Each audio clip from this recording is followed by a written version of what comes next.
Praise the lord. సజీవుడైన యేసు క్రీస్తు నామమున మీకు శుభం తెలియజేస్తున్నా. ప్రార్థన చేసుకుందాం. ప్రేమ కలిగిన తండ్రి, జీవం కలిగిన దేవ, నీ ఘనమైన నామాన్ని స్తుతించుటకు, నీ ప్రయస్తమైన నామాన్ని ఆరాధించుటకు మీరు అనుగ్రహించిన మీ కృపకై, మీ కనికరానికై, మీ ప్రేమకై నీ ఘనమైన నామాన్ని స్తుతిస్తున్నా. గడిచిన కాలముతో మమ్మల్ని కాపాడి నేటికి మీ కృపగల హస్తలకి మమ్మల్ని భద్రపరిచి మమ్మల్ని సజీవులుగా ఉంచి మా పట్ల మీరు చూపిన అగాపే ప్రేమకై, మీ శాస్త్రమైన కృపకై నీ ఘనమైన నామాన్ని స్తుతిస్తున్నా. తండ్రి, మీరంతైనా నమ్మదైన దేవుడికి నీ ఘనమైన నామాన్ని స్తుతిస్తున్నా. ప్రతివేదన శోధన నుండి, కీడు నుండి, ఆపద నుండి తండ్రి మీరు కాపాడుతూ మా పట్ల మీరు చూపిన మీ అగాపే ప్రేమకై నీ ఘనమైన నామాన్ని స్తుతిస్తున్నా. మా దేశాన్ని, మా రాష్ట్రాలు, మా ప్రాంతాల మీద చెప్పుకుంటున్నాం. తండ్రి, కరోనా మహమ్మారిని కాపాడినైనా తప్పించండి. తండ్రి, శ్రమలు, కష్టాలు, ఆపదలు ఉండి మా నిమిత్తం ప్రార్థించమని కోరిన వారికి నావ చేసుకుంటున్నాం. వారి అవసరాలకు తీర్చండి. మీరంతైనా నమ్మదైన దేవుడికి నీ ఘనమైన నామాన్ని స్తుతిస్తున్నా. తండ్రి, పరిస్థితులు ఎలాగున్నా మీ వైపు చూస్తూ మీద నిష్ఫలించడం మీ కృప వరించండి. తండ్రి, ప్రార్థన ధ్వజం టీం వారిని బట్టి నీ ఘనమైన నామాన్ని స్తుతిస్తున్నాం. ప్రియుల పరిచయం దీవించండి. పరిచయకు సరిహద్దులు విశాలపరచండి. ఆయన మీరుకు ఈ దుర్దినాల్లో మమ్మల్ని కాపాడుకుంటూ మీ అందరి ఫలించినట్లు, మీకు ఇష్టకరంగా ప్రీతికరంగా జీవించినట్లు మీ కృపకు మరియు దేవుడు నమ్మతూ స్తుతిస్తూ యేసు క్రీస్తు ప్రయస్తమైన నామమున ప్రార్థించి అడిగి వేడుకొచ్చున్నాం తండ్రి. ఆమేన్.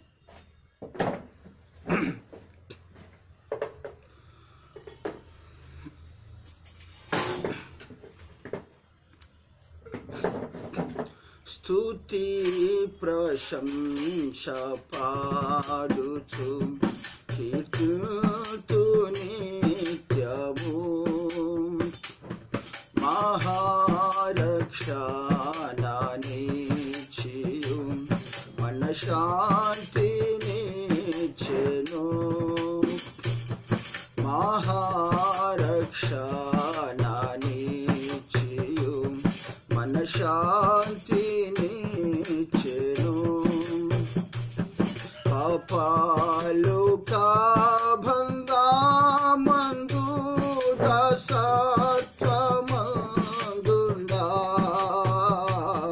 పాపాలు కాబంధమందు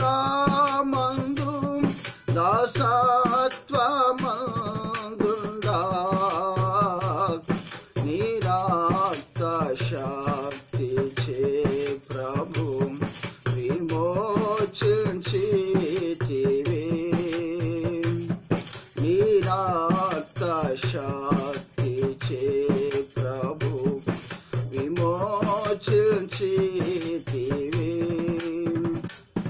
స్తుతి ప్రశంస పాడుచు కీర్తింతు నిత్యము మహారక్షణనిచ్చియు మనశ్శాంతినిచ్చెను.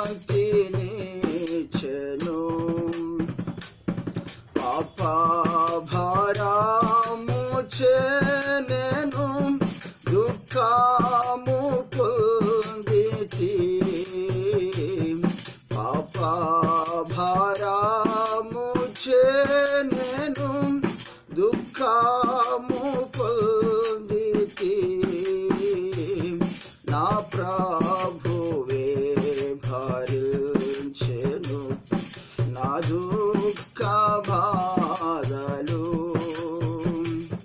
నా ప్రభువే భరించెను నా దుఃఖ బాధలు. స్తుతి ప్రశంస పాడుచు కీర్తింతు నిత్యము మహారక్షణనిచ్చియు మనశ్శాంతినిచ్చెను.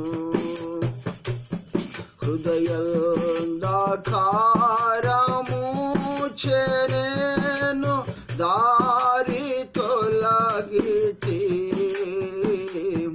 హృదయాంధకారము చే నేను దారి తొలగితి. ప్రభువే జ్యోతి ఆయను సత్యమ మార్గము చూపే ప్రభువే జ్యోతియాయెను సత్య మార్గము చూపే స్తుతి ప్రశంస పాడుచు కీర్తింతుని చము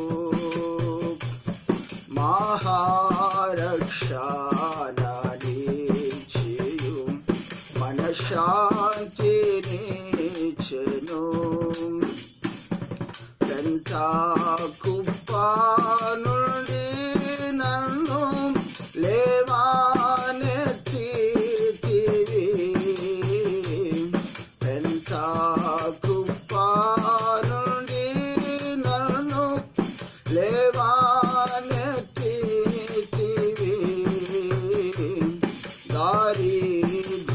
దారిద్రుడనైనా నన్ను రాజుగా చేసితివి దారిద్రుడనైనా నన్ను రాజుగా చేసితివి స్తుతి ప్రశంస పాడుచు కీర్తింతుని చము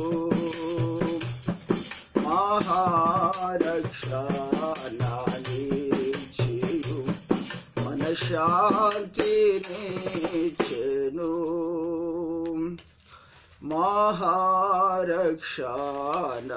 మహారక్షణనిచ్చియు మనశ్శాంతినిచ్చెను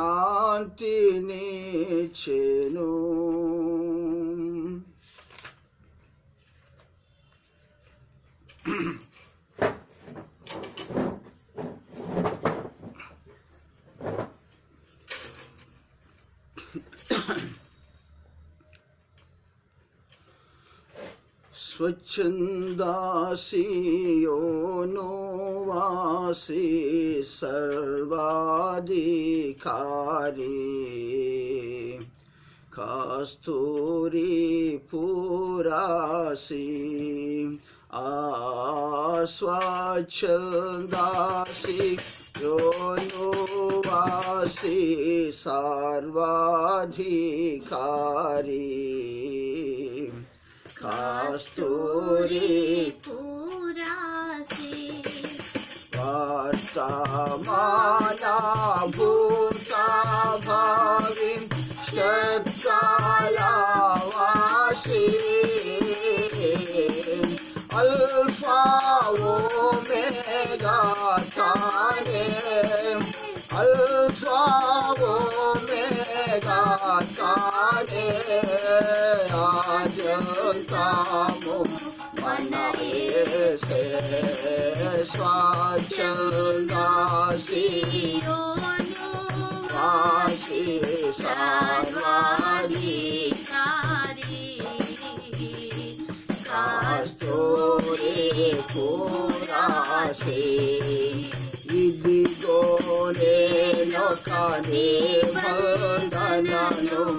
అద్భుతములు చేయు నీ ప్రజలందరి ఎదుట పరిశోధింపజాలని మహా పనులల్లా ప్రభువే లెక్కలేని మక్కువతో చేయువాడు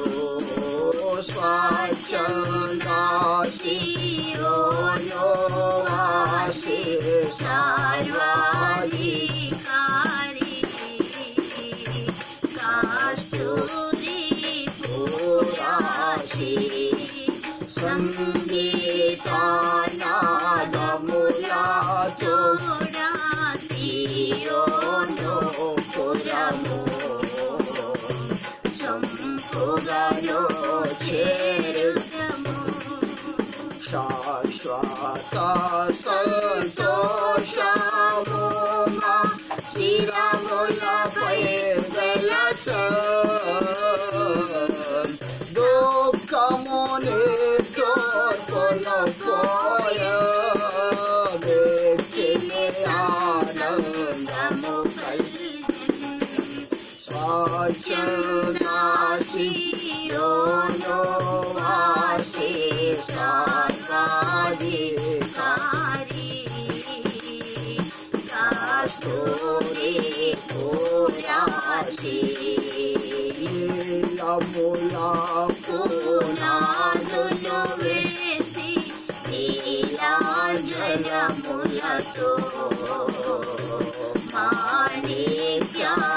మాణిక్యమణులతో సువర్ణ శోధిరాముల సూర్యకాంతముతో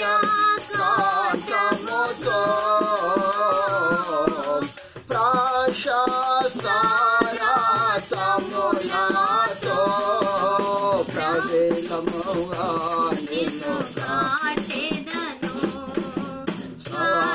స్వచ్ఛందాసి యోను వాసి సర్వాధికారి కస్తూరి పురాసి జలములలో భడిదాటునప్పుడు బలమయ్యుండెదను తోడైయుండెదను నదులలో వెళ్ళునప్పుడు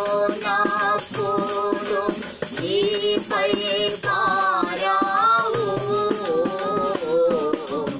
ఆగ్నే మాధ్యను నడచినను జ్వాలలు నిన్ను కాల్చగలేవు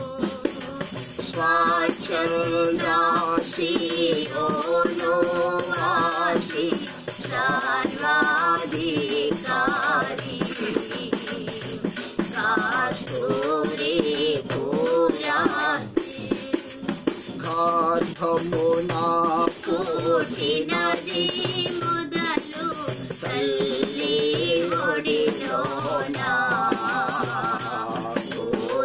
కూర్చుండినది మొదలు నేను చంక పెట్టుకున్న నాదు ప్రజలారా ముదిమే వాచు వరకు ఎత్తుకొను వాడను నేనే స్వచ్ఛందాసి యోను వాసి సర్వాధికారి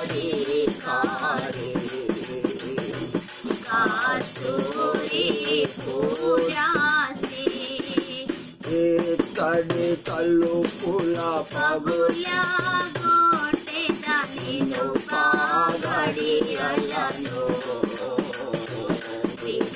విడగొట్టెదను నేను అంధకార స్థలములలో నాటి నిధులలో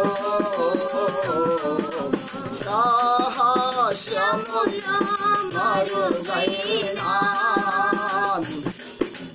ధనములో నీ కోసం వేదను స్వచ్ఛందాసి యోను వాసి సర్వాధికారి కస్తూరి పురాసి స్వచ్ఛందాసి యోను వాసి సర్వాధికారి కస్తూరి పురాసి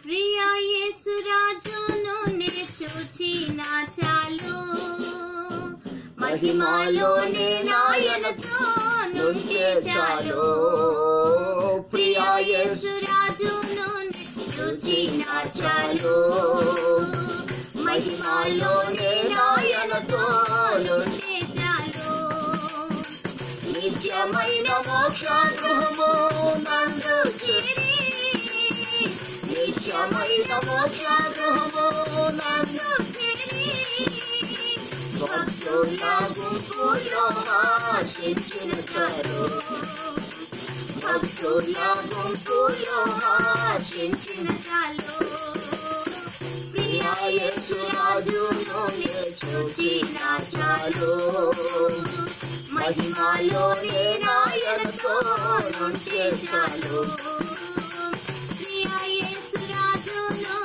చూచిన చాలు మహిమలోనే నాయనతో నుంటే చాలు యేసుని రక్తమందు కడుగబడి వాక్యం చే నిత్యం భద్రపరచబడి యేసుని రక్తమందు కడుగబడి వాక్యం చే నిత్యం భద్రపరచబడి నిష్కలంక పరిశుద్ధులతో పేద నేను నిష్కలంక పరిశుద్ధులతో చేరగ నేను బంగారు వీధులలో తిరిగేదాను బంగారు వీధులలో తిరిగేదాను ప్రియ యేసు రాజును చూచిన చాలు మహిమలోనే నాయనతో నుంటే చాలు ప్రియ యేసు రాజును చూచిన చాలు మహిమలోనే నాయనతో నుంటే చాలు దూతాలు వీణాలను మీతో నప్పుడు గంభీర జయధ్వనులు మ్రోగునప్పుడు దూతాలు వీణాలను మీతో నప్పుడు గంభీర జయధ్వనులు మ్రోగునప్పుడు హల్లెలూయా పాటలు పాడుచున్నా హల్లెలూయా పాటలు పాడుచున్నా ప్రియ యేసుతో నేను ఉల్లాసిస్తూ ప్రియ యేసుతో నేను ఉల్లాసిస్తూ ప్రియ యేసు రాజును చూచిన చాలు మహిమలోనే నాయనతో నుంటే చాలు ప్రియ యేసు రాజును చూచిన చాలు మహిమలోనే నాయనతో నుంటే చాలు మౌకుటం పైన కలలు చూసి స్వర్ణ కిరీటం పెట్టి ఆనందిస్తూ కిరీటం పైన కలలు చూసి స్వర్ణ కిరీటం పెట్టి ఆనందిస్తూ కొరడాతో కొట్టబడిన వీపును చూసి కొరడాతో కొట్టబడిన వీపును చూసి ప్రతి ఒక్క గాయమును ముద్దాడేదను ప్రతి ఒక్క గాయమును ముద్దాడేదను ప్రియ యేసు రాజును చూచిన చాలు మహిమలోనే నాయనతో నుంటే చాలు ప్రియ యేసు రాజును చూచిన చాలు మహిమలోనే నాయనతో నుంటే చాలు ఆహాయ భూరా ఎప్పుడు ధ్వనించును ఆహా నా ఆశ ఎప్పుడు తీరుతుందో ఆహాయ భూరా ఎప్పుడు ధ్వనించును ఆహా నా ఆశ ఎప్పుడు తీరుతుందో తండ్రి నా కన్నీటిని తుడుచునప్పుడు తండ్రి నా కన్నీటిని తుడుచునప్పుడు ఆశతో వేచి ఉండే నా హృదయం ఆశతో వేచి ఉండే నా హృదయం ప్రియా యేసు రాజును చూచిన చాలు మహిమలోనే నాయనతో నుండే చాలు ప్రియా యేసు రాజును చూచిన చాలు మహిమలోనే నాయనతో నుండే చాలు.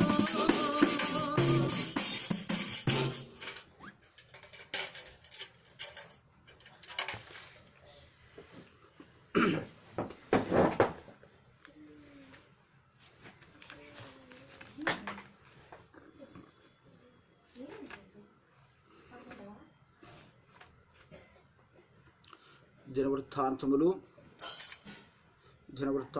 2వ గ్రంథము 14వ అధ్యాయము 7వ వచనాన్ని చదువుకుందాం. దినవృత్తాంతములు 2వ గ్రంథము 14వ వచనాన్ని చదువుతా. దినవృత్తాంతములు 2వ గ్రంథము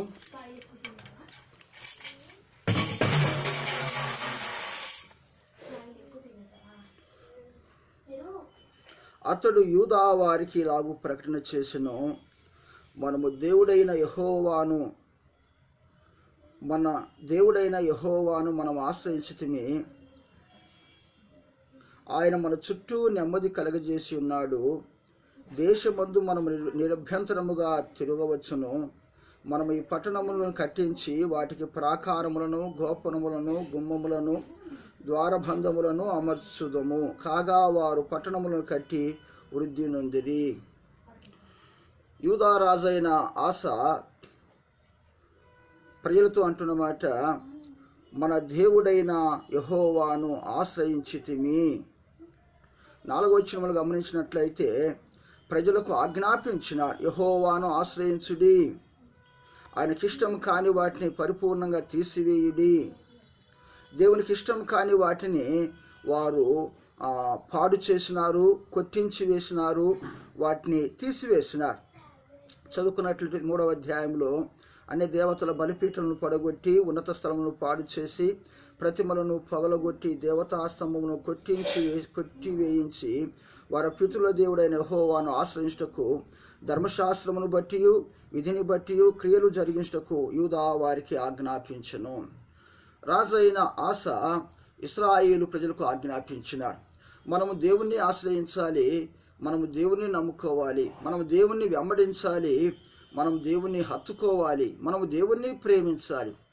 ఆస తానును జనులను యెహోవాను ప్రేమించను బట్టి, యెహోవాను అనుసరించను బట్టి, యెహోవాను నమ్ముకుంటును బట్టి దేవుడు వారికి నెమ్మదిని కలగజేసినాడు. మన కీర్తన చదువుతాం. కీర్తనాకాడు అంటాడు, యెహోవా నిన్ను ఆశ్రయించు వారందరూ సంతోషించెదరు, నీవే వారిని కాపాడుదువు గనక నిత్యము వారు ఆనందధ్వని చేయుదురు, నిత్యము వారు ఆనందధ్వని చేయుదురు. కీర్తనలు మనం చదువుకుంటాం.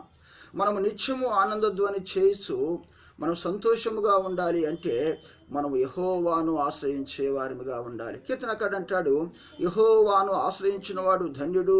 భూలోకములో ఎవరయ్యా ధన్యుడు? భూలోకములో ఎవరయ్యా ఆశీర్వదించబడినవారు అంటే యెహోవాను ఆశ్రయించువారు. యెహోవా అను ఈయన లేక దేవుడు అబ్రహాముకు ప్రత్యక్షమైన. అబ్రహాముతో దేవుడు అంటాడు, నేను సర్వశక్తి గల దేవుడను, యెహోవానైనా నాకు అసాధ్యమైనది ఏదైనా ఉన్నదా? అబ్రహామునకు సర్వశక్తి గల దేవుడుగా దేవుడు తన్ను తాను పరిచయం చేసుకున్నాడు. దేవుడు ఇస్సాకునకు లేక యాకోబునకు దేవుడు తన్ను తాను పరిచయం చేసుకున్నాడు. నేను తోడుగా ఉండే దేవుడును. భక్తుడైన మోషేతో దేవుడు అంటాడు, నేను ఉన్నవాడును. ఆయన మనతో ఉన్నవాడు, మన పితరులతో ఉన్నవాడు, మన పిల్లలతో ఉండేవాడు. వర్తమాన భూత భవిష్యత్ కాలముల్లో ఆయన ఉన్నవాడు, ఆయన మారనివాడు, మార్పు చెందనివాడు.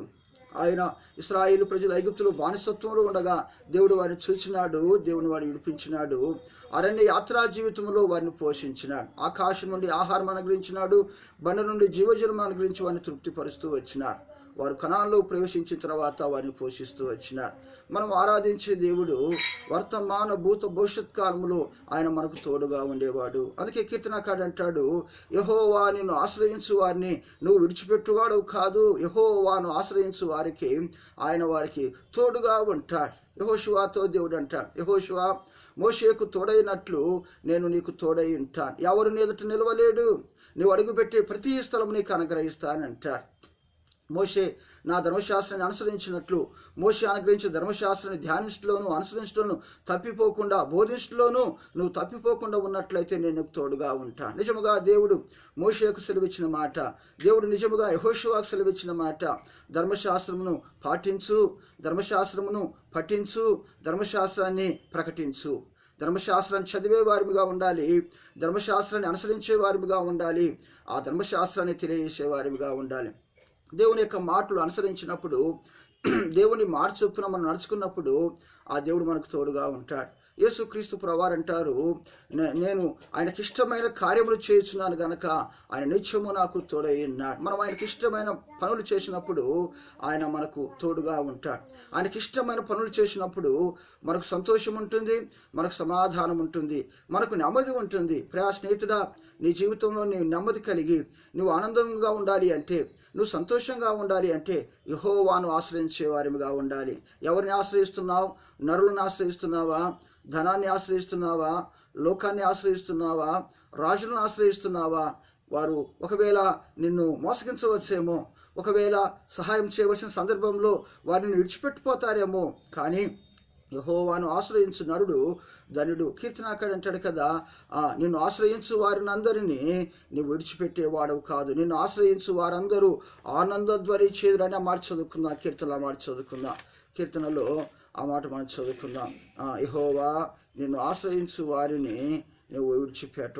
ఐదవ చరణము 5వ కీర్తన 11వ చరణం, నిన్ను ఆశ్రయించు వారందరూ సంతోషించుదురు, నీవే వారిని కాపాడుదు గనక వారు నిత్యము ఆనందధ్వని చేదురు. నిన్ను ఆశ్రయించు వారందరూ. ప్రియా స్నేహితుడా, నువ్వు సంతోషముగా ఉండాలి అంటే దేవుని ఆశ్రయించేవాడిగా ఉండాలి. ఆయన ఆశ్రయించినట్లయితే నీ హృదయంలో ఉన్నదంతయు ఆయన సన్నిధిలో కుమ్మరించే వారిగా ఉండాలి. అందుకే భక్తుడు అంటాడు, నీవు నాకు ఆశ్రయముగా ఉంటివి, శత్రువు ఎదుట బలమైన కోటగా ఉంటివి అంట. నిజముగా దేవుణ్ణి మనం ఆశ్రయించినట్లయితే శత్రువు చేతిలో నుండి, భక్తిహీనుల చేతిలో నుండి, దుష్టుల చేతిలో నుండి, లోకము చేతిలో నుండి ఆయన మనల్ని తప్పించి కాపాడి భద్రపరిచి సంరక్షించే దేవుడుగా ఉన్నాడు. ప్రియా స్నేహితుడా, ఆయన ఆశ్రయించే వారిగా ఉందుముగాక, ఆయన మాట వినే వారిగా ఉందుముగాక, ఆయన ప్రేమించే వారిగా ఉందుముగాక, ఆయనను అనుకునే వారిగా ఉందుముగాక. నిజంగా కీర్తనాకారుడైన దావీదు తన జీవితంలో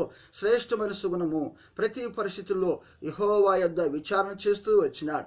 ఆయన అడుగుతూ ఉన్నాడు, అయ్యా నేను యుద్ధానికి వెళ్ళాలా వద్దా? అయ్యా సింహాసనము ఖాళీగా ఉంది, సింహాసనంపై కూర్చుండాలి. అది సౌలు చనిపోయిన తర్వాత సింహాసనం ఖాళీగా ఉన్నప్పుడు ప్రజలు దావీదు యొక్క నాయకత్వాన్ని కోరుకున్న దావీదు దేవుని ప్రార్థిస్తూ వచ్చిన దావీదు ఎరుగు, దేవుడే ఇస్తే ఎవరు తీసివేయలేరు, దేవుడు ఇవ్వకపోతే నేను అక్కడ నిలిచి ఉండలేను. ప్రియా స్నేహితుడా, నీ జీవితంలో దేవుడు తెరిచిన తలుపులను ఎవరు మోయలేరు, దేవుడే మూసివేస్తే దానిని ఎవరు తెరవలేరు. కాబట్టి దేవుడే సమస్తమునకు ఆధారభూతుడు. మన జీవితంలో ఆయన ఆశ్రయించినట్లయితే శ్రమల్లో, కష్టాల్లో, ప్రతికూల పరిస్థితుల్లో ఆయన మనతో ఉండి మనలో ఉండి ఆయన మనల్ని కాపాడే దేవుడు. నిజముగా భక్తుల జీవితాల్లో శ్రమల్లో, కష్టాల్లో, దానియేలు జీవితంలో సింహానుబోలు లాంటి శ్రమలు వచ్చినప్పుడు దానియేలు యెహోవాను ఆశ్రయించినాడు. నా దేవునికి తప్ప మరొక నేను మొరకను, నా దేవునికి తప్ప మరొక నేను ప్రార్థించను అన్నట్లు ముమ్మారు యెరూషలేము వైపు తలుపులు తెరిచి ముమ్మారు ప్రార్థిస్తూ వచ్చినాడట. తనను సింహాల బోన్లో వేసినారు. సింహాల బోన్లు వేస్తే సింహములు తనకు హాని కలగకుండా దేవుడు తన దూతను పంపించినాడట. అయితే దానియేలు మీద నెపములు ఒప్పిన వారు, దానియేలు నిందించిన వారిని సింహాల గుహల వేయగానే ఆ సింహములు వారి మాంసమును ఎముకలను పొడి చేసుకొని తిన్నాయట. ప్రియా స్నేహితుడా, శ్రమలో ఉన్నావా, కష్టాల్లో ఉన్నావా, ప్రతికూల పరిస్థితుల్లో ఉన్నావా, కృంగిపోగాకు, నిరాశపడగాకు, వెనకంజ వేయగాకు. ఆయన్ను ఆశ్రయించినట్లయితే మనము కాపాడబడతాం. ఆయనను ఆశ్రయించినట్లయితే నీవు నేను కాపాడబడాలి అంటే ఆ తన నోటిని కాపాడుకొనువాడు, తన యొక్క హృదయమును కాపాడుకొనువాడు, తన ప్రవర్తనను కాపాడుకొనువాడు తన ప్రాణాన్ని కాపాడుకుంటాడట. కాబట్టి నీవు నేను కాపాడబడాలి అంటే, నీవు నేను క్షేమంగా ఉండాలి అంటే ముందుగా మనం ఆయన ఆశ్రయించే వారిగా ఉండాలి, మన నోటితో ఆయన స్తుతించే వారిగా ఉండాలి. కానీ డంబపు మాటలు మాట్లాడే వారిగా, లేక దేవుని దుఃఖపరిచే మాటలు మాట్లాడే వారిగా ఉండకూడదు. తన నోటిని కాచుకొని వాడు తన్ను తాను కాపాడుకుంటాడు. నిజముగా భక్తుడు అంటాడు, యెహోవా నామం బలమైన దుర్గము, నీతిమంతుడు పరిగెత్తుకుని వెళ్ళి అక్కడ సురక్షితంగా ఉంటాడు. మనం సురక్షితంగా ఉండాలి అంటే మన బలమైన దుర్గము యెహోవాను నామం. పరిగెత్తుకొని అక్కడికి వెళ్ళినట్లయితే మనం క్షేమంగా ఉంటాం. ఆ స్నేహితుడా, పరిగెత్తగాకు నీకు ఇష్టమైన స్థలాలకు, పరిగెత్తగాకు నువ్వు ఆశ్రయించిన స్థలాలకు, ఆశ్రయించిన వ్యక్తుల దగ్గరికి యెహోవాను ఆశ్రయించు. శ్రమల్లో ఆపత్కాలములో ఆయన నమ్ముకొనదగిన దేవుడు, సైన్యములకు అధిపతి యెహోవా మనకు తోడుగా ఉన్నాడు. ఎవనికి యాకోబు దేవుడు ఆశ్రయముగా ఉన్నాడో అతడు ధన్యుడు. ఆయన సైన్యములకు అధిపతి యెహోవా, ఆయన విడిచిపెట్టే దేవుడు కాదు. ఆయన నిత్యము మనకు తోడుగా ఉండే దేవుడు. నిన్ను విడువను, నిన్ను ఎడబాయనని దేవుడు వాగ్దానం చేసినాడు. సదాకాలము నేను మీకు తోడుగా ఉంటానన్నాడు దేవుడు. శ్రమల్లో కష్టాల్లో ఆయన మనం విడిచిపెట్టేవాడు కాదు. నిజంగా మనమే ఆయన విడిచిపెట్టే వారిగా ఉంటాం. పరిస్థితులు అనుకూలంగా ఉంటే మనకిష్టమైన మార్గాన్ని వెనుకుంటాం, ఇష్టమైన త్రోవను తొలిగే వారిగా ఉంటాం. కానీ యెహోవాను ఆశ్రయించినట్లయితే నీవు నేను క్షేమంగా ఉంటాను. యెహోవాను ఆశ్రయించు వారికి ఏ మేలు కొదువై ఉండదు అంటాడు భక్తుడు. సింహపు పిల్లలైనా ఆకలితో అలమటిస్తాయేమో కానీ యెహోవాను ఆశ్రయించు వారికి ఏ మేలు కొదువై ఉండదు అంటాడు భక్తుడు. అంటాడు, యెహోవాను ఆశ్రయించడం బట్టి మనం వర్ధిల్లినాము. ప్రియా స్నేహితుడా, నువ్వు ఆశీర్వదించబడాలి అంటే యెహోవాను ఆశ్రయించాలి. నీకు మేలు కలగాలి అంటే యెహోవాను ఆశ్రయించాలి. నువ్వు వర్ధిల్లాలి అంటే యెహోవాను ఆశ్రయించాలి. నీవు కాపాడబడి నిత్యము ఆనందధ్వని చేయాలి అంటే నీవు యెహోవాను ఆశ్రయించాలి. ఆశా జీవితంలోని ఒక చిన్న సంఘటన జ్ఞాపకం చేస్తాను. చదువుకుందామా? దినవృత్తాంతములు 14వ అధ్యాయము. దినవృత్తాంతములు 14వ అధ్యాయము 9వ వచనాన్ని చదువుతున్నా. కూషీయుడైన జరహు వారి మీద దండెత్తి 1000 సైన్యమును 300 రథములను కూర్చుకొని బయలుదేరి మరేషా వరకు రాగా ఆసా అతనికి ఎదురుబోయెను. వాళ్ళు మారేషా నొద్ద జఫాతాను పల్లపు స్థలములందు పంక్తులు తీర్చి యుద్ధము కలపగా ఆసా తన దేవుడైన యెహోవాకు మొరపెట్టి, యెహోవా, విస్తారమైన సైన్యము చేతిలో ఓడిపోకుండా బలము లేని వారికి సహాయము చేయుటకు నీకన్నా ఎవరు లేరు. మా దేవా యెహోవా, మాకు సహాయము చేయము. మా దేవా యెహోవా, మాకు సహాయము చేయము. నిన్నే మేము నమ్ముకొని ఉన్నాము. నీ నామమును బట్టి ఈ సైన్యమును ఎదురించుటకు బయలుదేరి ఉన్నాం. యెహోవా, నీవే మా దేవుడవు. నరమాతృలు నీపైని జయమును అందనీయకుమని ప్రార్థింపగా యెహోవా ఆ కూషీయులను ఆసా ఎదుటను యూదా వారి ఎదుటను నిలవనీయక వారిని ముట్టినందున వారు పారిపోయిరి. కూషీయులు యుద్ధానికి వచ్చినారు. విస్తార సైన్యముగా ఇశ్రాయేలు ప్రజల మీదకి యుద్ధానికి వచ్చినప్పుడు, యూదా వారి మీదకి యుద్ధానికి వచ్చినప్పుడు ఆసా తన శక్తి సామర్థ్యాలతో వారితో యుద్ధం చేయలేదు. కానీ తన యొక్క జ్ఞానముతో లేక తాను కలిగి ఉన్న వారితో యుద్ధం చేయలేదు. కానీ ఆసా చేసిన పని ఏంటయ్యా అంటే పరిగెత్తుకొని వెళ్ళి యెహోవాను, ఆసా తన దేవుడైన యెహోవాకు మొరపెట్టి. ప్రియా స్నేహితుడా, శ్రమల్లో కష్టాల్లో నువ్వు ఏం చేస్తున్నావు? ఎటు పరిగెడుతున్నావు? దేవుని ఆశ్రయిస్తున్నావా లేకపోతే నీ జ్ఞానాన్ని ఆశ్రయిస్తున్నావా? దేవుని నమ్ముకుంటున్నావా లేక నీకు ఇష్టమైన వ్యక్తులు నమ్ముకుంటున్నావా? లేక దేవునికి మొరపెడుతున్నావా? నువ్వు కలిగి ఉన్న ఆ శక్తి సామర్థ్యాలను ఆశ్రయిస్తున్నావా? ఆసారాజు తనకు శ్రమ సంభవించినప్పుడు, తనకు ఆపద వచ్చినప్పుడు, తన మీదకి శత్రు యుద్ధానికి వచ్చినప్పుడు ఆసా యెహోవాకు ప్రార్థన చేస్తూ వచ్చిన. నిజంగా భక్తుల జీవితాల్లో శ్రమల్లో కష్టాల్లో యెహోవాను ఆశ్రయించినప్పుడు దేవుడు తన దూతను నంపి వారిని కాపాడుతూ వచ్చినాడు. దేవుడు వారిని సంరక్షిస్తూ వచ్చినాడు. దేవుడు వారి ఎదుట శత్రువు నిలవకుండా పారిపోనట్లు దేవుడు చేస్తూ వచ్చిన. నిజంగా భక్తుల జీవితాల్లో యెహోవాకు మొరపెట్టినప్పుడు దేవుడు గొప్ప కార్యాలు చేస్తూ వచ్చిన, అద్భుతాలు చేస్తూ వచ్చిన. నిజంగా ఇశ్రాయేలు ప్రజల జీవితాల్లో ఎదురుగా ఎర్ర సముద్రం ఉంది, వెనక ఐగుప్తీయులు వారిని తరుముతూ ఉన్నారు. మోషే ప్రార్థిస్తూ వచ్చినాడు, ప్రభువా మా ముందు సముద్రం ఉంది, మా వెనుక శత్రువు ఉన్నాడు, మేము ఎటు వెళ్ళలేని స్థితిలో ఉన్నాము, శ్రమకు తాళలేక నిజముగా వారు యెహోవాకు మొరపెట్టగా యెహోవా వారికి సముద్రము మధ్యన ఆరిన నేలను నడుచున్నట్లు దేవుడు వారికి సహాయం చేస్తూ వచ్చిన సముద్రము మధ్యన వారి ఎదుట సముద్రము ఆరిన నేలగా మార్చబడింది. ఆరిన నేలగా కారణం ఏంటి? వారు యెహోవాను ఆశ్రయించినారు. మోషే యెహోవాను ఆశ్రయించినాడు. దేవుడు వారి ఎదుట గొప్ప అద్భుతాన్ని చేసినాడు. వారి ఎదుట గొప్ప సమస్య ఉంది. నిజంగా ఇశ్రాయేలు ప్రజల కంటే మోషే కంటే సముద్రము, ఆ ఎర్ర సముద్రము గొప్పది, ఎర్ర సముద్రం గొప్పది కాబట్టి కృంగిపోలేదు. నిజంగా ఇశ్రాయేలు ప్రజలైతే అటు సముద్రాన్ని ఇటు శత్రువును చూసి వారు ప్రతికూలంగా మాట్లాడుతూ వచ్చినారు. ఈ అరణ్యంలో చచ్చిపోవటకు, ఈ అరణ్యంలో మేము చనిపోవటకు, మేము మా పిల్లలు చనిపోవటం తీసుకుని వచ్చినావా, ఐగుప్తులో దాసులుగా ఉంటే మేలు అన్నట్లు మాట్లాడుతూ వచ్చినారు. కానీ మోషే అయితే యెహోవాకు మొరపెడుతూ వచ్చినాడు. దేవుడు అన్నాడు, మోషే ఎందుకు మొరపెడు, నువ్వు సాగిపో, ఆగిపోవట ఎలా, నువ్వు సాగిపో అన్నాడు. మోషే తన కర్రను పైకెత్తి నిజంగా దేవుడు ఆజ్ఞాపించినట్లు, దేవుడు సెలవిచ్చినట్టు విశ్వాసంతో పలికినాడు. వారి ఎదుట సముద్రం పాయలుగా చేయబడింది. ఇశ్రాయేలు ప్రజల కంటే ఎర్ర సముద్రం గొప్పది, కానీ ఇశ్రాయేలు ప్రజలు నమ్ముకున్న దేవుని కంటే ఆ ఎర్ర సముద్రం గొప్పది కాదు. ప్రియ స్నేహితుడా, నువ్వు ఎలాంటి శ్రమల్లో ఉన్నావో, ఎలాంటి కష్టాల్లో ఉన్నావో, ఎలాంటి ప్రతికూల పరిస్థితుల్లో ఉన్నావో, ఆ సమస్య నీకంటే గొప్పది. అయ్యో ఈ సమస్యలో నేను ఇక అధిగమించలేనేమో, ఈ సమస్యలో నుండి నేను బయటపడలేనేమో అని కొందరు అనుకుంటారు. మరణమే తథ్యం అనుకుంటారు. నిజంగా యోనా ఇదే పని చేసినాడు. ఆ తుఫాను ఎక్కువైపోయింది. ఓడలో ఉన్నవారు అన్నారు, అయ్యా తుఫాను ఎక్కువైపోయింది, మేము నీకేం చేయాలి అంటే యోనా అంటాడు, నన్ను ఎత్తి పడవేయండి, మీరు బ్రతుకుతారన్నారు. నిజంగా యోనా అన్నాడు, నేను సస్తే గాని మీరు బ్రతుకురు అన్నాను. కానీ దేవుడు యోనాను మరణానికి అప్పగించలేదు. దేవుడు తన చిత్తానుసారముగా నినివే ప్రజల రక్షణ కొరకై యోనాను బ్రతికించి యోనా ద్వారా తన నామాన్ని ప్రకటించుకుంటా. ప్రియ స్నేహితుడా, ఈ శ్రమల్లో కష్టాల్లో కొందరు తొందరపాటు నిర్ణయాలు తీసుకునే వారిగా ఉంటారు. ఇక నేను మరణిస్తే కానీ పరిస్థితులు నెమ్మదిగా ఉండదు. నీ మరణం కొత్త సమస్యను కొని తెచ్చేదిగా ఉంటుంది, కానీ నెమ్మది కలిగించేదిగా ఉండదు. కాబట్టి శ్రమల్లో కష్టాల్లో దేవుని ఆశ్రయించు.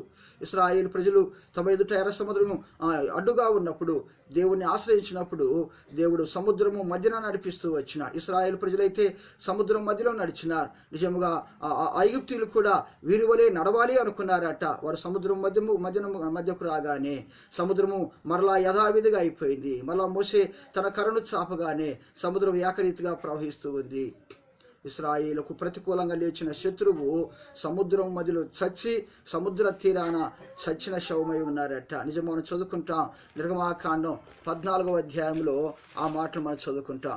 నిర్గమాకాండం 14వ అధ్యాయం చివరి వచనంలో ఆ మాట చదువుకుందామా? నిర్గమాకాండము 14:30-31 లేక 29 నుంచి నేను చదువుతున్నా. అయితే ఇశ్రాయేలీలు ఆరిన నేలను సముద్రం మధ్యనున్నప్పుడు ఆ నీళ్లు వారి కుడి ఎడమ పక్కల గోడ వలె నుండెను. ఆ దినమున యెహోవా ఐగుప్తుల చేతిలో నుండి ఇశ్రాయేలును రక్షించెను. ఇశ్రాయేలీలు చచ్చిన ఐగుప్తీయులను సముద్రము తీరమును చూచిరి. యెహోవా ఐగుప్తీయులకు చేసిన గొప్ప కార్యము ఇశ్రాయేలీలు చూచిరి గనక ఆ ప్రజలు యెహోవాకు భయపడి యెహోవా యందును ఆయన సేవకుడైన మోషే యందును నమ్మకముంచిరి. ఇశ్రాయేలీలు ఆ దినమున యెహోవా ఐగుప్తుల చేతిలో నుండి ఇశ్రాయేలీలను రక్షించెను. ఇశ్రాయేలీలు చచ్చిన ఐగుప్తీయులను సముద్రమున చూచిరి. దేవుడు శత్రువును పరిపూర్ణంగా నిర్మూలన చేస్తూ వచ్చినారు. కారణం వారు యెహోవాను ఆశ్రయిస్తూ వచ్చినారు. ప్రియ స్నేహితుడా, నీ శ్రమ నీకంటే గొప్పది, కానీ యెహోవాను ఆశ్రయించగలిగినట్లయితే దేవుడు విడిచిపెట్టడు. యేసుక్రీస్తు ప్రభువారు ఆయన శిష్యులు సముద్రంలో ప్రయాణిస్తున్నప్పుడు, దోణిలో ప్రయాణిస్తున్నప్పుడు తుఫాను వచ్చింది. తుఫాను రాగానే ఆ తుఫాను వల్ల ఆ నావ లేకపోతే ఆ వారు ప్రయాణిస్తున్న ఆ ఓడ ఆ నావ అలల చేత కొట్టబడినప్పుడు శిష్యులు అంటారు కదా, బోధకుడా మేము నశించిపోతిమి, నీకు చింత లేదా అన్నాడు. నిజముగా యేసుక్రీస్తు ప్రభువారు లేచి గాలిని సముద్రమును నిమ్మలపరచును మనం చదువుతాం. నిజంగా శిష్యులు అనాలి, ఓ సముద్రమా, ఓ తుఫానా, మాతో ఉన్న ఈయన గొప్పవాడు, సముద్రము ఆ తుఫాను కంటే గొప్పవాడు. తుఫాన్లో మనల్ని విడిచిపెట్టే దేవుడు కాదు. నిజముగా శిష్యులు దేవుణ్ణి వారు ఏం మాట్లాడుతున్నారయ్యా దేవునితో అంటే, నీకు చింత లేదా? వారితో దేవుడు ఉన్నాడు, ఆయన శక్తి కలిగిన వాడు. వారితో దేవుడు ఉన్నాడు, ఆయన అద్భుతాలు చేయగలిగిన వాడు. దేవుని వాగ్దానం ఉంది, దేవుని మాట ఉంది, అద్దరికి వెళ్దామన్నారు. నిజముగా యేసుతో ఉన్న శిష్యులు దేవుని వాగ్దానం నమ్మట్లో విఫలమైపోయినారు, దేవుని నమ్మట్లో విఫలమైపోయినారు, దేవుని శక్తిని గుర్తించట్లో గ్రహించట్లో విఫలమైపోయినారు. వారితో ఉన్న దేవుడు అద్భుతాలు చేసే దేవుడని గ్రహించలేదు. వారితో దేవుడు ఉన్నాడు, ఆయన శ్రమలో విడిచిపెట్టేవాడు కాడు అని గ్రహించలేకపోయినారు. కాబట్టి బోధకుడా మేము చింతించుతూ ఉన్నామన్నారు. నిజంగా యేసు క్రీస్తు ప్రభువారు మన నిమిత్తం చింతిస్తూ ఉన్నాడు. ఆయన అన్నాడు కదా, మీ చింత యావత్తు నా మీద వేయడి, మీ నిమిత్తం నేను చింతించుతూ ఉన్నాను అన్నాడు. మన నిమిత్తం చింతించే దేవుడు, ఆయన మనల్ని విడిచిపెట్టే దేవుడు కాదు. పలుమార్లు మన జీవితాల్లో చింత, ఏమి తిందుమా, ఏమి త్రాగుదుమా, ఏమి ధరించుకుందుమా అని చింతిస్తూ ఉంటాం.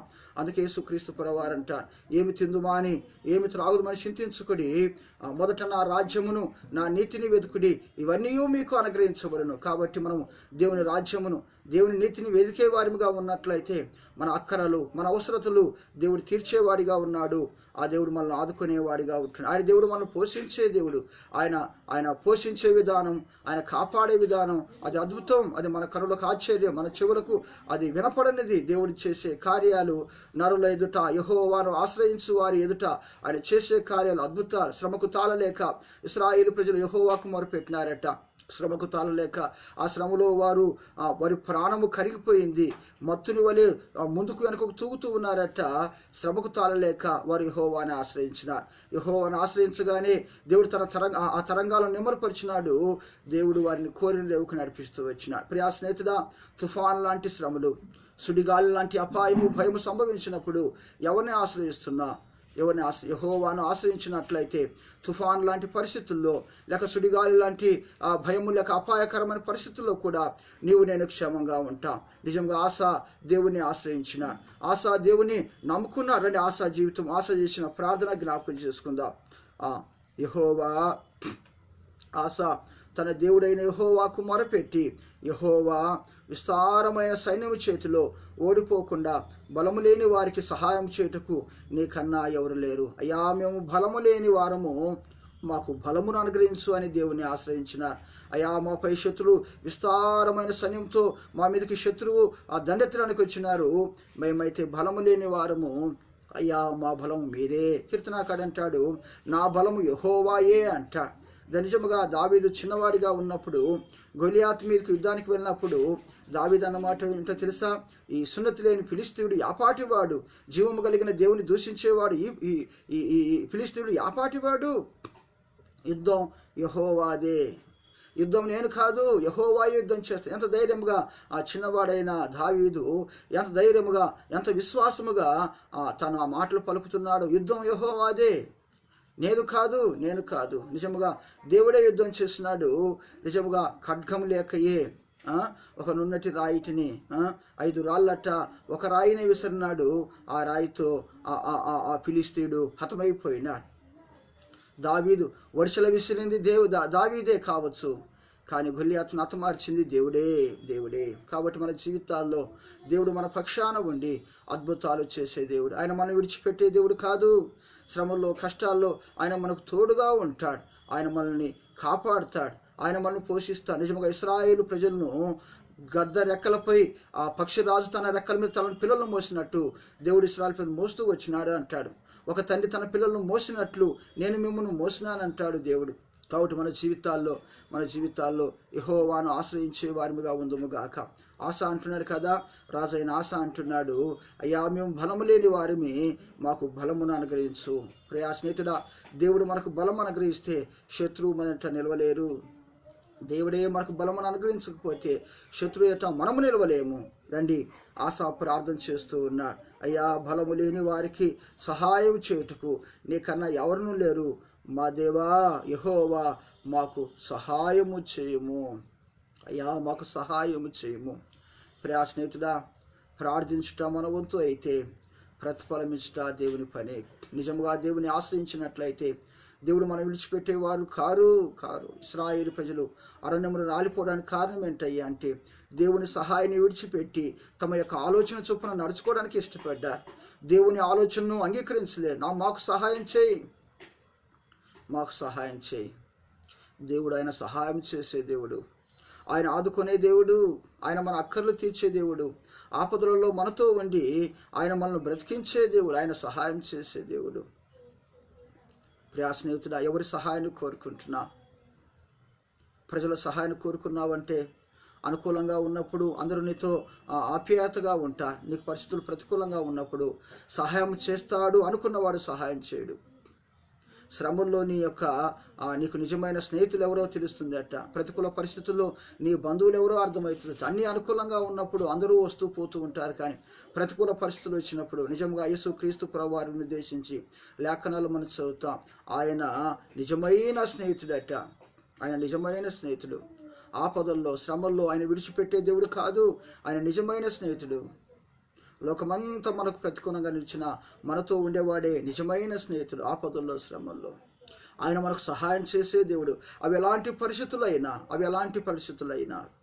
ఆయన మనం విడిచిపెట్టే దేవుడు కాదు. ఆయన మనకు తోడుగా ఉండి ఆయన మనకు సహాయం చేసే దేవుడు. కాబట్టి ఆసా ప్రార్థిస్తూ ఉన్నాడు, అయ్యా మేము బలము లేని వారిమి, అయ్యా మాకు బలం మీరే, అయ్యా మాకు సహాయం చేయము, మీరు తప్ప మాకు సహాయం చేసేవారు ఎవరు లేరు. ఆసా తన బలాన్ని, తన జ్ఞానాన్ని, లేక తాను కలిగిన సైనికులను ఆశ్రయించలేదు, వారి సహాయాన్ని కోరట్లేదు, కానీ దేవుని సహాయాన్ని కోరుకుంటున్నారు. ఆయన సహాయము చేసే దేవుడు. దేవా మాకు సహాయము చేయము. ఆరని చదువుకుందాం. మొదటిగా అయ్యా మేము బలము లేని వారిమి అంటూ ఉన్నాడు. రెండవదిగా దేవుని సహాయాన్ని కోరుకుంటున్నాడు. మూడవది నిన్నే నమ్ముకొని ఉన్నా. ఎవరు నమ్ముకున్నా? కీర్తనాకారు, నేను నిన్ను నమ్ముకుంటేని గనక నీ సన్నిధిలో నేను మౌనంగా ఉంటిని. నేను నిన్ను నమ్ముకుంటేని గనక నా హృదయంలో ఉన్నదంతయు నీ సన్నిధిలో కుమ్మరించి తిని. పలుమార్లు మన జీవితాల్లో జ్ఞానంగా ప్రార్థన చేస్తూ ఉంటాం. దేవునికి తప్ప, దేవుని మందిరంలో తప్ప, దైవజనులకు తప్ప అందరికీ అన్ని విషయాలు చెప్తూ ఉంటాం. చాలా జ్ఞానం. జాగ్రత్త. నువ్వు ఎదుటి వ్యక్తికి అని చెప్పినట్లయితే ఒక దిన ఆ వ్యక్తి నీకు ప్రతికూలంగా పాట పాడే వ్యక్తిగా ఉంటాడు. కాబట్టి నీ హృదయంలో ఉన్నదంతా దేవుని సన్నిధిలో దైవజనుడిట కుమ్మరించు. ఆయన నీ కొరకు ప్రార్థించేవాడు, ఆయన నీకు మేలు చేసేవాడే దైవజనుడు. దేవుని సన్నిధిలో కుమ్మరించు. నిజంగా హిజ్కియా జీవితంలో శ్రమ వచ్చినప్పుడు, కష్టం వచ్చినప్పుడు ఆ ఉత్తరానికి పట్టుకొని వెళ్ళినట్టు దేవుని సన్నిధిలో పరిచి ప్రార్థించినాడట. కీర్తనాకారుడు శ్రమ కలిగినప్పుడు పరిగెత్తుకొని యెహోవా సన్నిధికి వెళ్ళినాడు. దేవుని సన్నిధిని కోరుకున్నాడు, దేవుని స్వరాన్ని కోరుకున్నాడు, దేవుని సహవాసాన్ని కోరుకున్నాడు. కాబట్టి కాపాడబడ్డాడు. కాబట్టి శ్రమలో నుండి తప్పించబడగలిగినాడు. కాబట్టి ఆశ ప్రార్థన చేస్తున్నాడు, అయ్యా మేము బలము లేని వారిమి, అయ్యా మాకంటే విస్తారమైన సైన్యం ఎదుట ఉంది, మేము మిమ్మల్ని ఆశ్రయించినాం. అందుకే యేసుక్రీస్తు ప్రభువారంట, లోకములో ఉన్నవాడి కంటే మీలో ఉన్నవాడు గొప్పవాడు. దేవుని విశ్వాసం ఉంచుడి, మీలో ఉన్న విశ్వాసం ద్వారా మీరు లోకాన్ని జయిస్తారు. దేవుడు లోకాన్ని జయించినాడు. ఆయన ఆశ్రయించను బట్టి మనం కూడా ఆ లోకమును జయించుటకు దేవుడు జ్ఞానమును, సామర్థ్యమును, తెలివిని, వివేకాన్ని అనుగ్రహించేవాడు. శత్రు యొక్క కుతంత్రములు ఎరిగి శత్రువును జయించాలి అంటే దేవుడిచ్చే సర్వాంగ కవచం ధరించుకుని అంటాడు భక్తుడు. దేవుడిచ్చే సర్వాంగ కవచం ధరించుకోనకుండా శత్రువుని జయించలేం, లోకాన్ని జయించలేం, శరీరాన్ని జయించలేం. కాబట్టి ఆశ ప్రార్థన చేస్తున్నాడు, అయ్యా మేము బలము లేని వారిమి, మాకు బలమును అనుగ్రహించు. అయ్యా మాకు సహాయం చేసే అంటే మాకు దిక్కు ఎవరు లేరు. కొన్ని సందర్భాలు అంటారు కదా, శ్రమలో కష్టాలు ఉన్నప్పుడు మనకంటే బలమైన వాడిగిన శత్రువు అయిపోతే వాడు అంటాడు, నీ దిక్కు నొలకు చెప్పుకో, ఏం చేస్తారో చూడు అంటారు. ఎవరు మన దిక్కు? దేవుడు తప్ప మన దిక్కు ఎవరూ లేరు. మన దిక్కు ఎవరు లేరు. మన దిక్కు దేవుడే, మన దిక్కు దేవుడే. కాబట్టి దేవుని నిజంగా కొందరి భక్తుల జీవితాల్లో, దైవజన జీవితాల్లో శ్రమలు అనుమతించబడినప్పుడు వారు ఎవరికి చెప్పుకోగలరు? దేవుణ్ణి ఆశ్రయించిన దేవుడే తమకు ప్రతికూలంగా లేచిన శత్రువును నిర్మూలన చేసినాడు. తనకు ప్రతికూలంగా లేచిన శత్రువు ఇంట్లో గందరగోళ పరిస్థితులు తెచ్చి భయభ్రాంతులను చేసి వారికి సమాధానం అనుగ్రహిస్తూ వచ్చిన నిజం భక్తుల జీవితాల్లో నేను ఎరుగుతున్న ఎన్నో సాక్ష్యాలు. వారి శ్రమలు, కష్టాలు వచ్చినప్పుడు, వారు ఉపవాసంతో ప్రార్థించినప్పుడు ప్రతికూలంగా నోరు లేచిన వాడు నోరు మూసుకొని మరలా పశ్చాత్తాపడ్డాడు. ఎవరిని ఆశ్రయించినా? నిజముగా ఆశ యెహోవాను ఆశ్రయించినాడు. యెహోవాను ఆశ్రయించిన బట్టి ఆయన వారికి సహాయం. అయ్యా మేము బలము లేని వారిమి, మాకు బలమును అనుగ్రహించు. అయ్యా మాకు సహాయం చేసేవారు ఎవరు లేరు, మాకు సహాయం చేయము.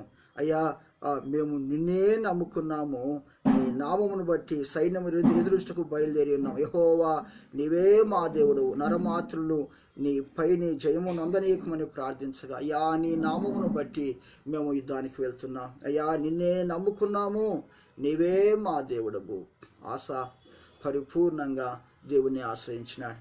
ఆశ పరిపూర్ణంగా దేవుని వైపు తన చేతులు ఎత్తినాడు, తన ప్రాణాన్ని ఎత్తినాడు, తన్నే తాను ఎత్తుకున్నాడు. అంటే మరొకరిని ఆశ్రయించలేదు, మరొకరిని నమ్ముకోలేదు. నిజంగా కీర్తనాకాడు అంటాడు, అయ్యా ఈ ఆపద తొలగిపోనంత వరకు అయ్యా మీ గుడారపు మాట నన్ను భద్రపరచండి ఆయన, నీ రెక్కల చాటున నన్ను భద్రపరచండి ఆయన, నన్ను కరుణించండి, నన్ను కాపాడండి. ఆశ అయ్యా మేము బలము లేని వారిని మాకు బలమును అనుగ్రహించు. అయ్యా మాకు సహాయం చేసేవారు లేరు, మాకు సహాయం చేయము. అయ్యా అయ్యా మీరే మా దిక్కునాయన. అయ్యా మేము మిమ్మే నమ్ముకున్నా. మేము మా జ్ఞానాన్ని నమ్ముకోలేదు, మా సంపదను నమ్ముకోలేదు, మా బలాన్ని నమ్ముకోలేదు, మిమ్మే నమ్ముకున్నా.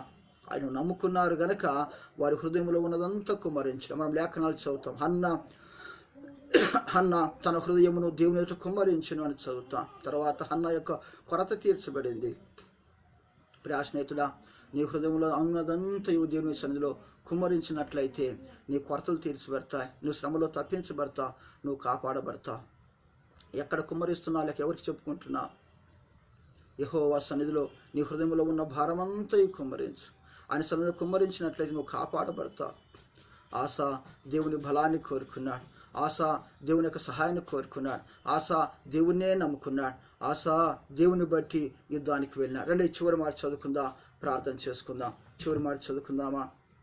యెహోవా ఆ కూషీలను ఆశ ఎదుటను యూదా వారి ఎదుటను నిలవనీయక వారిని మొత్తినందున వారు పారిపోయిరి. మరో చదువుకుందామా? యెహోవా ఆ కూషీలను ఆశ ఎదుటను యూదా వారి ఎదుటను నిలవనీయక వారిని మొత్తినందున వారు పారిపోయిరి. యెహోవా ఆ కూషీలను మొత్తినందున, యెహోవా ఆ కూషీలను ఆశా ఎదుటను యూదా వారి ఎదుట నిలవనీయక వారిని మొత్తినందున వారు పారిపోయిరి. శత్రువు పారిపోయినారు, రాజు ఎదుట నుండి, ప్రజల ఎదుట నుండి పారిపోయినారు. దేవుడే వారిని మొత్తినాడట. ప్రియా స్నేహితుడా, ప్రభువును మనం ఆశ్రయించగలిగితే, ప్రభువుని మనం అనుకొనగలిగినట్లయితే వాడు ఎంతటి బలాఢ్యుడైనా. ఇశ్రాయేలు ప్రజల కంటే ఎర్ర సముద్రం గొప్పది, ఇశ్రాయేలు ప్రజల కంటే ఎరుకో కోటగోడలు గొప్పవి, కానీ వారు నమ్ముకున్న దేవుని కంటే గొప్పవి కాదు. వారు స్తుతించి కోటగోడలు కూల్చగలిగినారు, వారు ప్రార్థించి ప్రభువుని ఆశ్రయించి సముద్రం మధ్యన నడవగలిగినారు.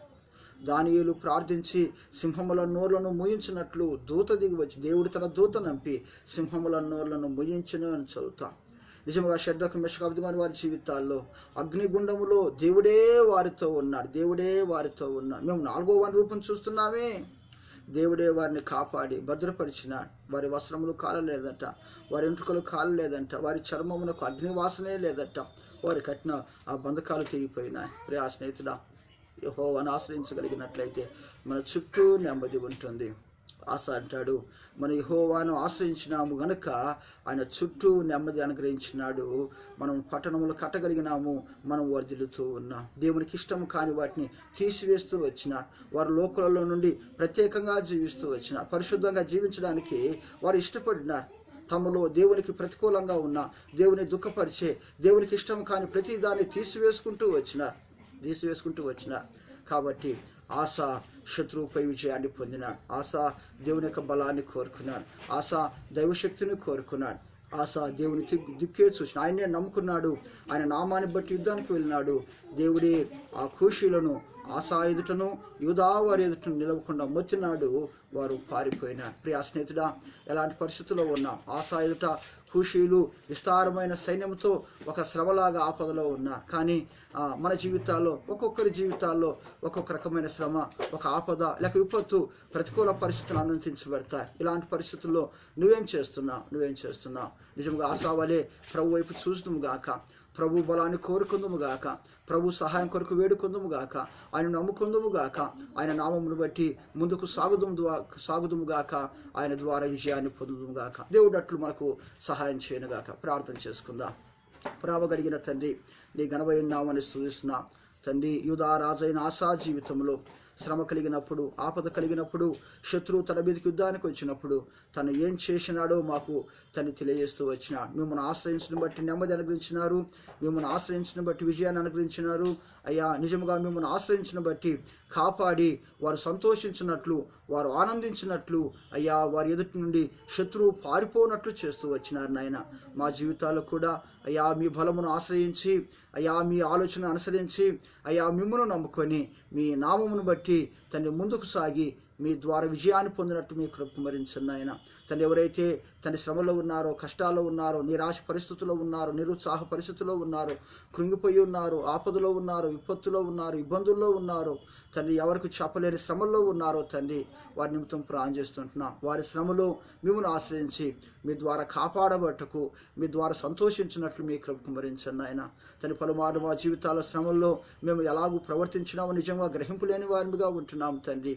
అయ్యా మిమ్మల్ని ఆశ్రయించే వారిగా, మిమ్మల్ని ఆనుకునే వారిగా అయ్యా, మిమ్మల్ని నమ్ముకొని అయ్యా మీ సహాయం ద్వారా, మీ బలము ద్వారా మా ఎదుటిన శ్రమల్లో మేము విజయాన్ని పొందినట్లు మీ కృప కుమ్మరించి దేవుడు నమ్ముతుని గర్వయ్యామని చూస్తున్నాం. ప్రార్థనా ధ్వజం టీం వారు దీవించండి ఆయన. మెట్టుకు మా ప్రార్థన ఆశించిన ప్రియులందరికీ జ్ఞాపకం చేసుకుంటున్నాం. వారి అవసరాలకు తీర్చండి. మా నిమిత్తం ప్రాంజ దైవసేవకులు జ్ఞాపకం చేసుకుంటున్నాం. వారి శోభ ఫలింపు చెంది ఆయన. మా దేశాలు తల్లి, మా రాష్ట్రాలు, మా ప్రాంతాలను తండ్రి కరోనా మహమ్మారిని కాపాడిన ఆయన. మరలా సంఘ ఆరాధనలో మీ కృప కుమ్మరించండి తండ్రి. కరోనాను తండ్రి కరోనా ద్వారా అడ్డుగా ఆలయానికి రాకుండా ఆగిపోతున్నారు, ఆయా కార్యక్రమాలు పరిగెడుతున్నారు కదా తండ్రి. వారి దర్శించండి. ఆలయాలు సమకూర్చబడి మిమ్మల్ని ఆరాధించినట్టు మీ కృప కుమ్మరించి, పరిస్థితులు ఎలాగున్నా అయ్యా మీ వైపు చూస్తూ మీ అందు నుంచి ఫలించినట్లు తండ్రి మీ ద్వారా కాపాడబడి, మీ ద్వారా సంతోషించి, మీ ద్వారా ఆనందించబడినట్లు మీ కృప కుమ్మరించి దేవుని నమ్ముతూ స్తుతిస్తూ యేసు క్రీస్తు ప్రయస్తమైన నామమున ప్రార్థించి అడిగి వేడుకొంచున్నాం తండ్రి. Amen. Praise the Lord. May God bless you.